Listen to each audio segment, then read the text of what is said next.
Greek fire was an incendiary weapon developed c. 672 and used by the Eastern Roman Empire. The Byzantines typically used it in naval battles to great effect, as it could continue burning while floating on water. It provided a technological advantage and was responsible for many key Byzantine military victories, most notably the salvation of Constantinople from 2 Arab sieges, thus securing the empire's survival. The impression made by Greek fire on the West European Crusaders was such that the name was applied to any sort of incendiary weapon, including those used by Arabs, the Chinese, and the Mongols. These, however, were different mixtures and not the Byzantine formula, which was a closely guarded state secret.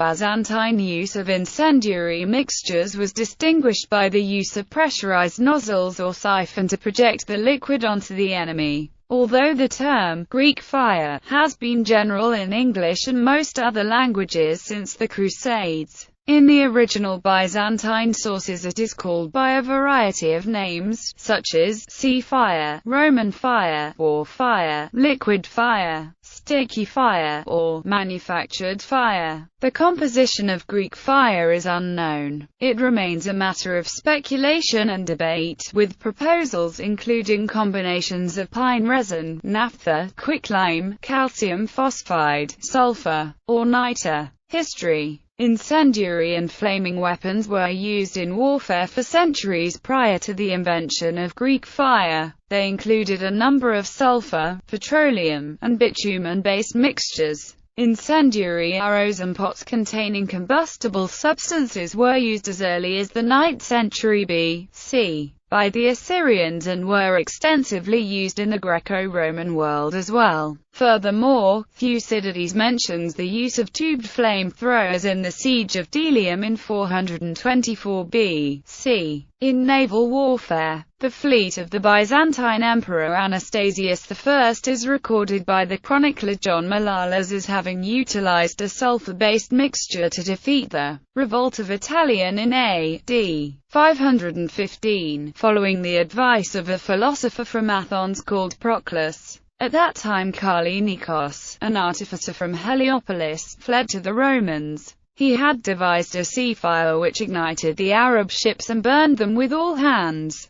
Thus it was that the Romans returned with victory, and discovered the sea fire. Chronicle of Theophanes the Confessor, Anno Mundi 6165. Greek fire proper, however, was developed in California, 672, and is ascribed by the chronicler Theophanes to Kallinikos, an architect from Heliopolis in the former province of Phoenicia, by then overrun by the Muslim conquests. The accuracy and exact chronology of this account is open to question. Theophanes reports the use of fire-carrying and siphon-equipped ships by the Byzantines a couple of years before the supposed arrival of Kallinikos at Constantinople. If this is not due to chronological confusion of the events of the siege, it may suggest that Kallinikos merely introduced an improved version of an established weapon. The historian James Partington further thinks it likely that Greek fire was not in fact the creation of any single person but invented by chemists in Constantinople who had inherited the discoveries of the Alexandrian chemical school. Kedrenis also records the story, considered rather implausible by modern scholars, that Kallinikos' descendants, a family called Lamprus,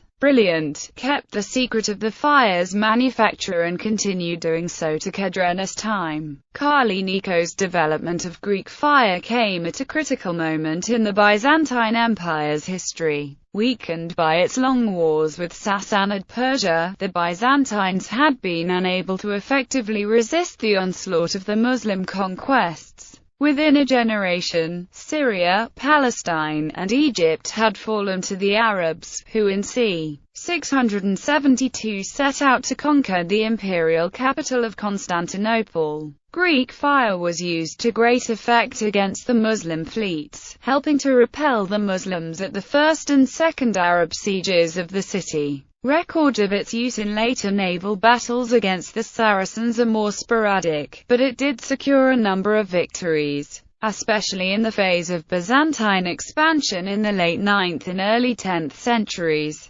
Utilization of the substance was prominent in Byzantine civil wars, chiefly the revolt of the Thematic fleets in 727 and the large-scale rebellion led by Thomas the Slav in 821–823. In both cases, the rebel fleets were defeated by the Constantinopolitan imperial fleet through the use of Greek fire. The Byzantines also used the weapon to devastating effect against the various Rus raids on the Bosphorus, especially those of 941 and 1043, as well as during the Bulgarian War of 970–971, when the fire-carrying Byzantine ships blockaded the Danube. The Emperor Constantine Porphyrogenitos, in his book De Administranda Imperia, admonishes his son and heir, Romanos II, to never reveal the secrets of its composition, as it was shown and revealed by an angel to the great and holy first Christian Emperor Constantine, and that the angel bound him not to prepare this fire but for Christians, and only in the imperial city. As a warning, he adds that one official, who was bribed into handing some of it over to the empire's enemies, was struck down by flame from heaven as he was about to enter a church. As the latter incident demonstrates, the Byzantines could not avoid capture of their precious secret weapon. The Arabs captured at least one fire ship intact in 827, and the Bulgars captured several siphons and much of the substance itself in 812–814. This, however, was apparently not enough to allow their enemies to copy it. The Arabs, for instance, employed a variety of incendiary substances similar to the Byzantine weapon, but they were never able to copy the Byzantine method of deployment by siphon, and used catapults and grenades instead. Greek fire continued to be mentioned during the 12th century, and Anna Komnena gives a vivid description of its use in a naval battle against the Pisans in 1099. However, although the use of hastily improvised fire ships is mentioned during the 1203 siege of Constantinople by the Fourth Crusade, no report confirms the use of the actual Greek fire. This might be because of the general disarmament of the empire in the 20 years leading up to the sacking, or because the Byzantines had lost access to the areas where the primary ingredients were to be found, or even perhaps because the secret had been lost over time. Records of a 13th century event in which Greek fire was used by the Saracens against the Crusaders can be read through the memoirs of the Lord of Joinville during the Seventh Crusade. One description of the memoir says, "It looked like a dragon flying through the air. Such a bright light did it cast that one could see all over the camp as though it were day, by reason of the great mass of fire, and the brilliance of the light that it shed." In the 19th century, it is reported that an Armenian by the name of Kavafian approached the government of the Ottoman Empire with a new type of Greek fire he claimed to have developed. Kavafian refused to reveal its composition when asked by the government, insisting that he be placed in command of its use during naval engagements. Not long after this, he was poisoned by imperial authorities, without their ever having found out his secret manufacture. General characteristics as Constantine Porphyrogenitos' warnings show. The ingredients and the processes of manufacture and deployment of Greek fire were carefully guarded military secrets. So strict was the secrecy that the composition of Greek fire was lost forever and remains a source of speculation. Consequently, the mystery of the formula has long dominated the research into Greek fire. Despite this almost exclusive focus, however, Greek fire is best understood as a complete weapons system of many components, all of which were needed to operate together to render it effective. This comprised not only the formula of its composition, but also the specialized Roman ships that carried it into battle, the device used to prepare the substance by heating and pressurizing it, the siphon projecting it, and the special training of the siphonarioi who used it. Knowledge of the whole system was highly compartmentalized, with operators and technicians aware of the secrets of only one component, ensuring that no enemy could gain knowledge of it in its entirety. This accounts for the fact that when the Bulgarians took Mesembria and Debeltos in 814, they captured 36 siphons and even quantities of the substance itself, but were unable to make any use of them. The information available on Greek fire is exclusively indirect, based on references in the Byzantine military manuals and a number of secondary historical sources such as Anna Komnena and Western European chroniclers, which are often inaccurate.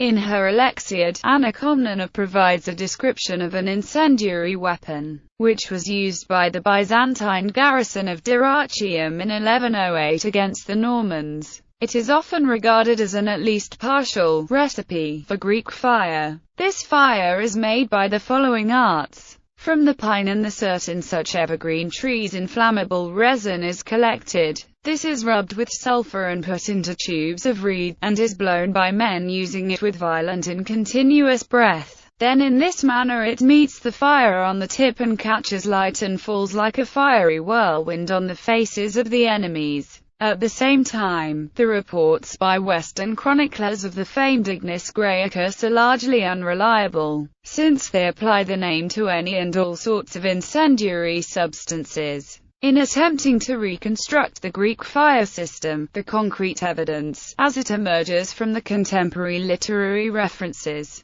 provides the following characteristics. It burned on water, and, according to some interpretations, was ignited by water. In addition, as numerous writers testify, it could be extinguished only by a few substances, such as sand, strong vinegar, or old urine, presumably by some sort of chemical reaction. It was a liquid substance, and not some sort of projectile, as verified both by descriptions and the very name, liquid fire. At sea, it was usually ejected from a siphon, although earthenware pots or grenades filled with it or similar substances were also used. The discharge of Greek fire was accompanied by thunder, and much smoke. Theories on composition. The first and for a long time most popular theory regarding the composition of Greek fire held that its chief ingredient was saltpeter, making it an early form of gunpowder. This argument was based on the thunder and smoke description, as well as on the distance the flame could be projected from the siphon, which suggested an explosive discharge. From the times of Isaac Vossius, several scholars adhered to this position, most notably the so-called French school, during the 19th century, which included chemists Marcel and Berthelot. This view has been rejected since, as saltpeter does not appear to have been used in warfare in Europe or the Middle East before the 13th century, and is absent from the accounts of the Muslim writers, the foremost chemists of the early medieval world, before the same period. In addition, the nature of the proposed mixture would have been radically different from the siphon-projected substance described by Byzantine sources. A second view, based on the fact that Greek fire was inextinguishable by water, suggested that its destructive power was the result of the explosive reaction between water and quicklime. A quicklime-based substance would have to come in contact with water to ignite, while Emperor Helios Tactica indicate that Greek fire was often poured directly on the decks of enemy ships, although admittedly, decks were kept wet due to lack of sealants. Likewise, Leo describes the use of grenades, which further reinforces the view that contact with water was not necessary for the substance's ignition. Furthermore, Zengailis pointed out that, based on experiments, the actual result of the water-quicklime reaction would be negligible in the open sea. Another similar proposition suggested that Kallinikos had in fact discovered calcium phosphide, which can be made by boiling bones in urine within a sealed vessel. On contact with water, calcium phosphide releases phosphine, which ignites spontaneously. However, extensive experiments with it also failed to reproduce the described intensity of Greek fire. Most modern scholars agree that Greek fire was based on petroleum, either crude or refined, comparable to modern napalm. The Byzantines had easy access to crude oil from the naturally occurring wells around the Black Sea or in various locations throughout the Middle East. An alternate name for Greek fire was Median fire, and the 6th century historian Procopius records that crude oil, called naphtha by the Persians, was known to the Greeks as Median oil. This seems to corroborate the use of naphtha as a basic ingredient of Greek fire. Naphtha was also used by the Abbasids in the 9th century, with special troops, the Nafatun, who wore thick protective suits and used small copper vessels containing burning oil, which they threw onto the enemy troops. There is also a surviving 9th century Latin text, preserved at Wolfenbüttel in Germany, which mentions the ingredients of what appears to be Greek fire and the operation of the siphons used to project it. Although the text contains some inaccuracies, it clearly identifies the main component as naphtha. Resins were probably added as a thickener, and to increase the duration and intensity of the flame. A modern theoretical concoction included the use of pine tar and animal fat along with other ingredients. A 12th century treatise prepared by Mahdi bin Ali al-Tarsus of Saladin records an Arab version of Greek fire, called Nafd, which also had a petroleum base, with sulfur and various resins added. Any direct relation with the Byzantine formula is unlikely.